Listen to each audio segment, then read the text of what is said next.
promised myself I wouldn't talk about astrology, but this is coming up. No, please don't. No, it's this idea of having symbols and having shapes as a language, actually, you know, creating like a language out of like shapes and out of sound, out of sensations, and not necessarily only with words, or with words as well, but like on the same level as shapes. And I feel like I'm so interested in astrology as much as I'm interested in in learning other languages, because I feel like you have to understand the signs, and you have to understand the symbols and the planets and where they're placed and their relation to one another. And you know, at the bottom there is this little like shapy, like little like starry scheme, like drawn, where each planet goes in relation to one another, and maybe they're in trine, or they're in square, or they're in conjunction or opposition, and this is just drawing, this is just shapes, you know. And then the actual interpretation like comes from you. Now I'm like, you know, starting to realize that there is a whole like a whole language, a whole body of like language that comes with my work as well, that like I'm slowly like building, and so slowly like understanding as well. And this, you know, as I told you, like when we talk, like the stairs, they have a title, and this title is really really informs like how you read it. It's this idea of like going up somewhere and feeling like you always arrive in the wrong location, or you arrive in a location where like you didn't expect to, and so so you go down again and you take another stairs, like and go somewhere else, and there is this movement like linked to the stairs. And the snakes as well, like a recurrent figure, because to me they have a very like deep meaning, but I'm not interested in asking the viewer to have this meaning as well. I'm just very interested in like drawing the shape, and like having the shape come back in different installation. And yeah, I feel like it's constructing itself. The language of the work is constructing itself like bits by bits, and throughout the years. And I think I'm like, there is also this thing where like I'm as much learning about it as like I'm informing it. Like the movement is really there is really like a back and forth between the shapes, and the why this shape there, and why in this material, why in this color, why close to the wall, and what the shape actually like teaches me as well, and what I realize later on maybe. I actually wanted to ask you about titles, because of course, I mean, as much as we have things to talk about, we also have lots of differences, I'm sure. One of them is astrology. The other one is actually titles. I mean, I have such a bad relationship with titles historically. I've never been able to figure anything out. And it's always like, for me, arriving at the moment when I need to have a title is just such a difficult, like it just fills me with this feeling of dread and just horror at the idea that I need to find the right title, because I feel like it's really so important. And I've had experience with journalism for many years, and I had a favorite editor of mine, and she would like always, or almost always, change the titles of my texts, just because they were always, you know, bad. So I wanted to, yeah, we should, yeah, maybe she can come and rewrite the titles of my artworks as well. But I wanted to ask you about titles. And so is the sentence that you're trying to make with your objects or in physical space, is that the title, or is the title something else, or does everything start with the title, or does it come at the end, or? Well, teach me. No, I'm joking. Yeah, of course, but definitely not. Yeah, I'm just, you know, interested in. No, but funny because I also had this conversation at some point with one of my teacher, and I was, to me, like there is this, I hate this like hierarchy thing of like the title is the thing that, well, there is, you know, like a capital letter, and it like informs like the way you're gonna read the work. And for me, like the title is, it's just a language-based component that goes with the work, and I really don't want it to be on top of it. I don't want it to inform meaning on it. For me, it's more like something that goes with it. It's like, yeah, that's the way I would really like to see it. That it's another piece of information, that's part of the puzzle. And yeah, and I think I you know, the way I sent you emails yesterday is really how it's exactly what I do in my work as well. It's the subjects were very nice. Yeah, I appreciated those. I always send my emails with no subjects, and yours were just so poetic and beautiful. But, it was part of the conversation, you know. But I guess I just never think about it that way. But that's that's actually a nice and, you know, interesting and calm way of thinking about titles, and instead of being afraid of them, like I obviously am. Yeah, but I do understand, because it's always this like hierarchical like thing, as if the title had this like massive importance, because this is, it's how you call the work, and it but at the same time, like I think so what do? You like leave them like blank, or you like entitle them? I usually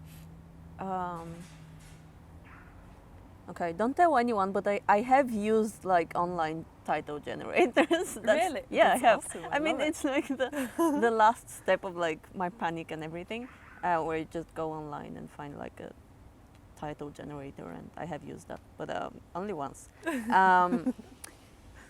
That's good. But as I said, like I'm usually completely horrified by that, by the idea that I need to have a title. Sometimes I would just pull titles out of the books that I'm currently reading. That's why reading for me as well is like just such a huge part of my practice. But I would usually, or not usually, but often when I'm reading, certain words or parts of sentences would just, you know, jump out the page and make sense. And I would usually take them out of their context and put them in another context so that they have a completely new meaning. But it's sometimes just the way that words are put together that is just, you know, makes something ring, and then I connect it to a work. I also often change titles throughout the years, especially of paintings. Of course, I can't do that with exhibitions, but with paintings, I would often change the titles at some point, and you know, when it's in someone's collection, I would just have to then call them and say, you know what, the painting that you own is now called this. So it's obviously, I'm a little bit obsessed with titles, sometimes in a bad way, sometimes in a good way. And last year, or 2 years ago actually, I started this series of paintings where I was just thinking to myself, okay, I give up. If I can't have the perfect title, then I'll just have titles that are so long that you know, they lose their meaning of titles, and they just become part of the work. So sort of what you're doing, but in a much more panicked way. So what I did was I had this series of paintings on textile, and the titles were audio files that you would listen to, and they were like 10-15 minutes long.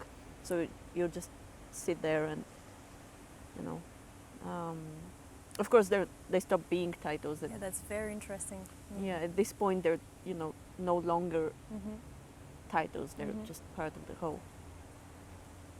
experience. And I was interested in actually this idea of, can the viewer merge their senses, where you're listening to this audio and seeing the work in front of you, and can the body of the viewer become a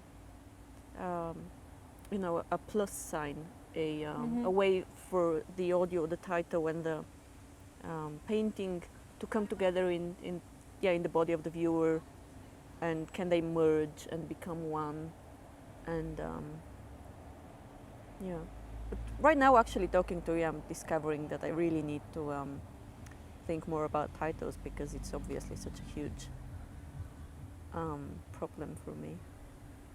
But it's funny that you put like such a, because I feel like it's always working with a, you know, I wonder who decided that once, you know, some painting or like some work must have a title. You know, there is this, it's a frame in which we kind of, and I have the feeling like hearing you talking that like it's a frame and like a convention, and we have to we, you know, like sneak our way into it and try to make it work the way we feel makes sense, or and like linked back to this idea of like the format and the frame.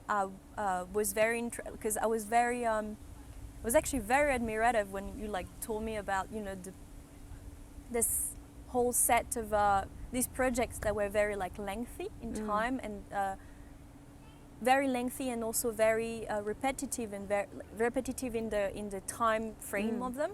This like daily, for example, notebook, and I was eager to hear what you had to say about this. That it's a sort of like constriction in one's life to create this space and this repetitiveness for creating a body of work.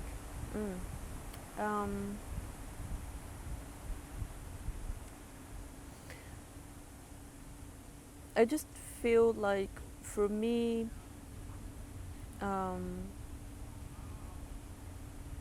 so much is built in just the repetition of daily habits, or daily, or slow, or not slow, but little daily movements that you make each day, and days become months, and then months become years, and then, you know, it becomes your life. I am finding a lot of liberation in being able to express myself in large formats, and that's, you know, being able to paint with my whole body. That's another way of relating to the experience of making art. But another thing is just doing those just sort of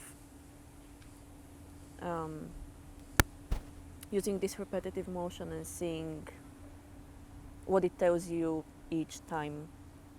And I'm interested as well in just doing the same thing over and over again, just to see what happens there, and is there what's.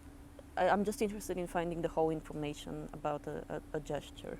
So if I'm doing a daily drawing, the way that, you know,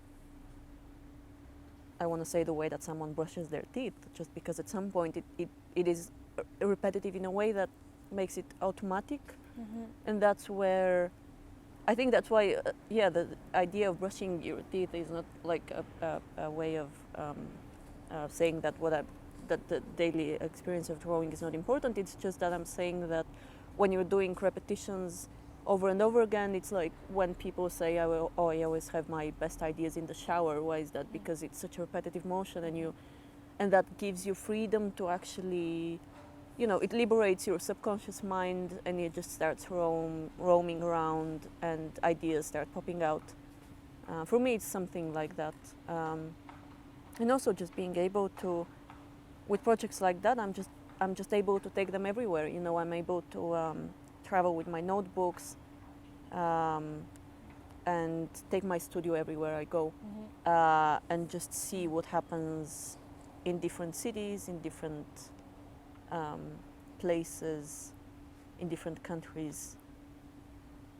So that was actually something that I also wanted to ask you, because I was, before I came here, I saw again your video that you did for your residency here last year, and it was, I just knew that I wanted to see it because it was so poetic and beautiful, and I really like it. But something that I noticed the first time and today as well was that with the credits at the end of the video, you actually credited cities and countries, which I thought was just so interesting. And also, obviously, you have, you know, traveled a lot, studied in different places, and I wanted to ask you about how do places, how do you think that you work differently in different places and different cities and different?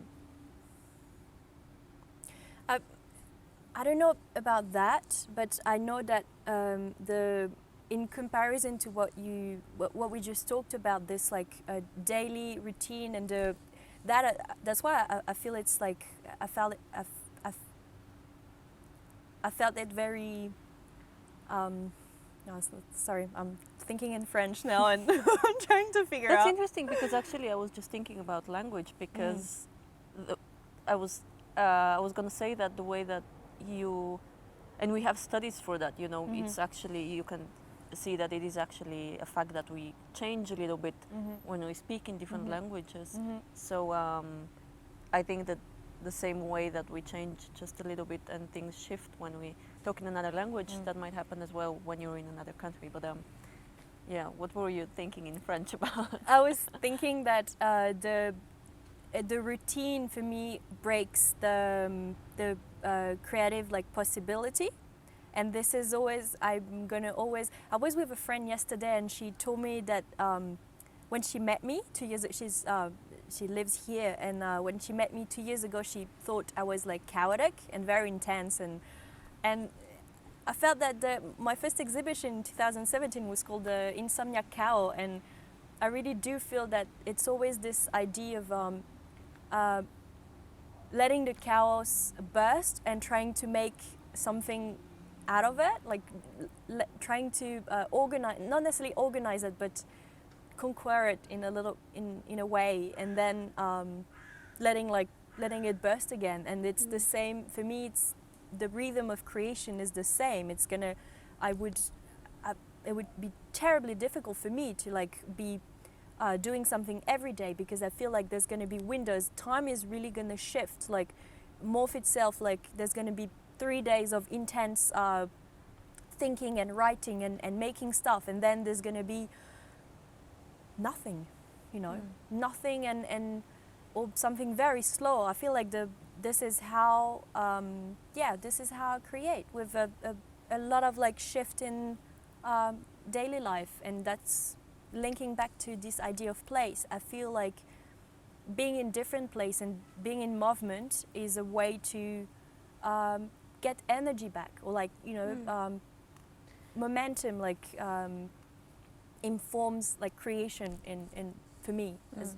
Okay, but don't you sometimes find some value in forcing yourself? Well, that sounds so bad, but it is like that for me.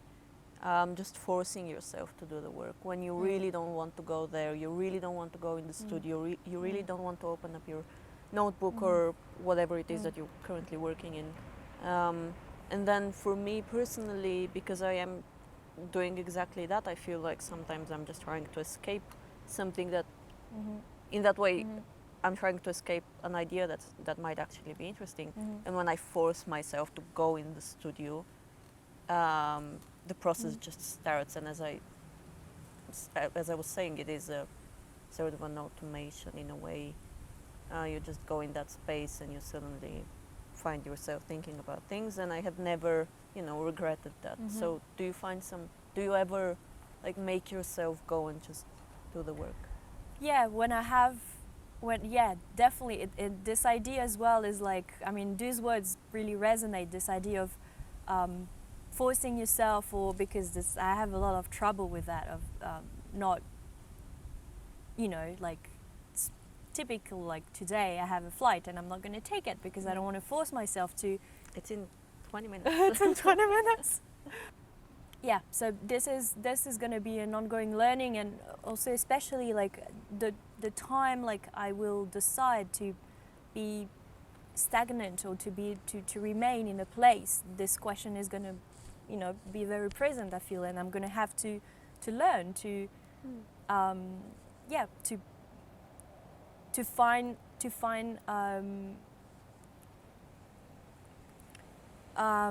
freedom in the structure, which for now is the non-structure that the choice of the non-structure that is the thing that is giving me freedom. Also, like and I wanted to ask you this question, this relation between personal life and the work, and how much like personal life informs or contribute to the work, or how much they should be separate, or I feel like they are very separate. I feel like, because sometimes I have just put whole pages of my diary with, names and very precise information and things that people would consider very personal. And I have just taken those out and just put them in a work. But I feel like this magical process of, deciding that, oh, this part of my work is now, of my life is now my work. I feel like in this process, there is such a big separation between you and when I have decided that, I'm going to be making that part of the work. It's no longer a secret, heavy, personal part that I need to protect. And so,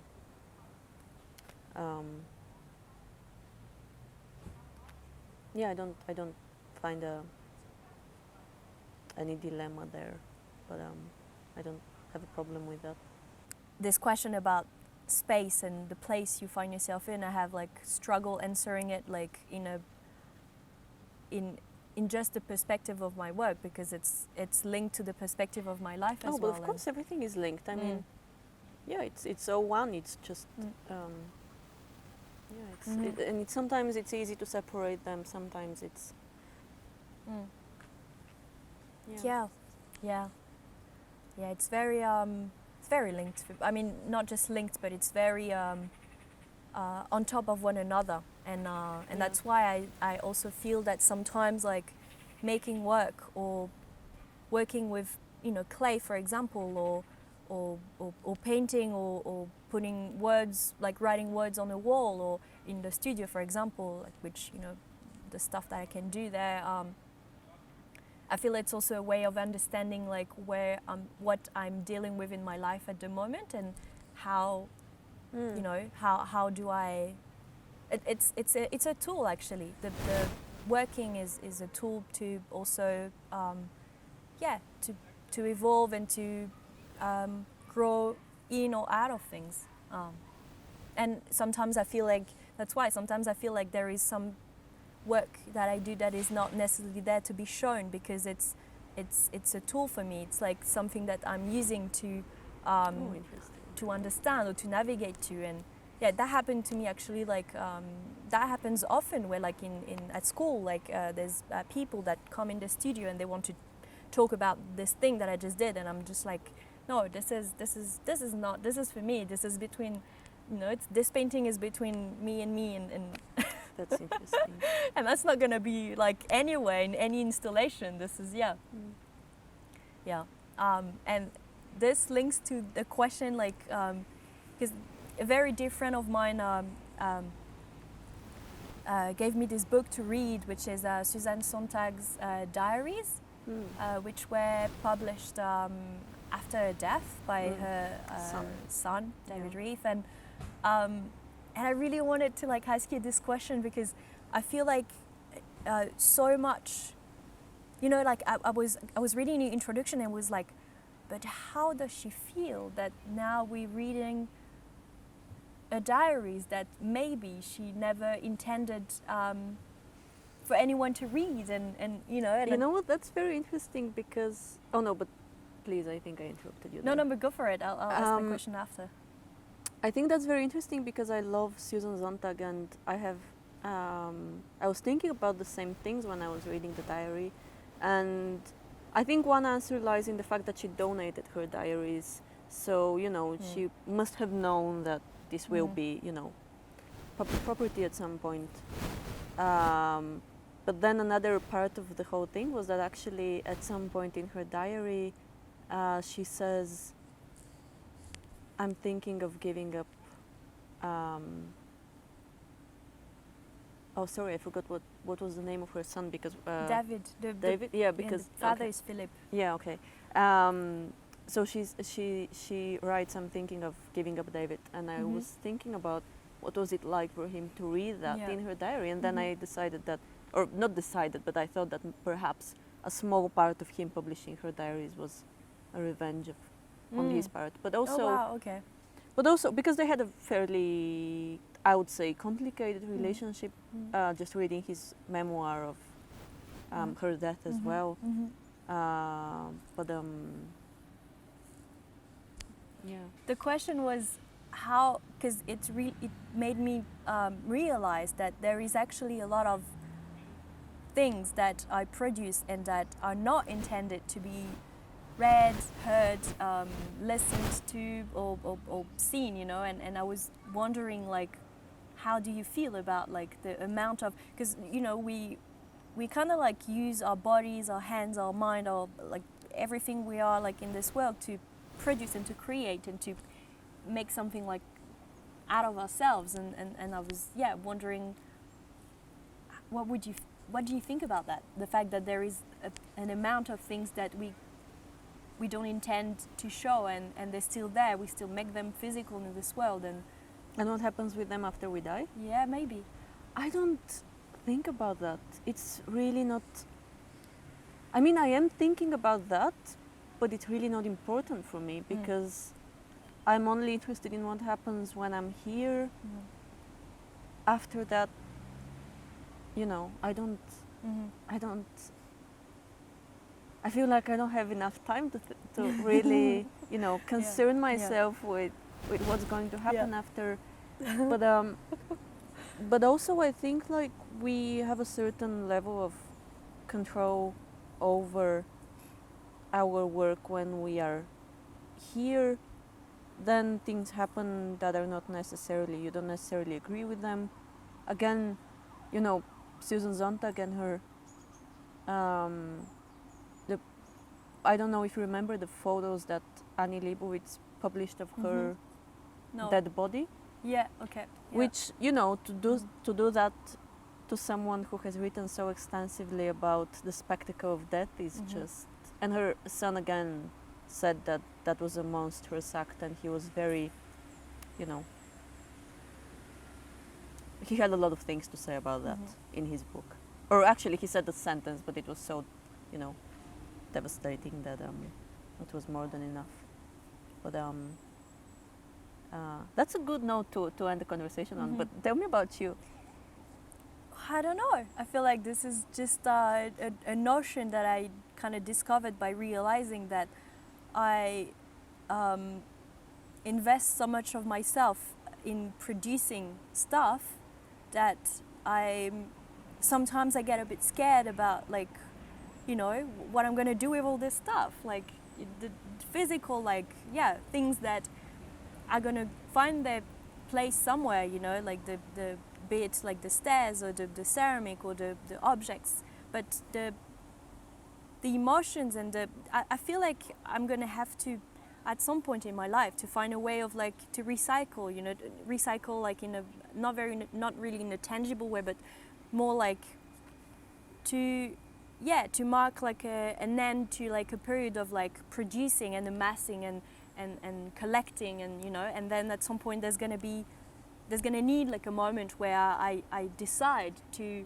let go of this like this amassing of notebook, of writing, of collecting, and Should we end here? Should we shake hands? No, let's not shake hands, but thank you so much, because I feel like we have so much more to think and talk about, but this has been such a pleasure. Well, to be continued. Yeah.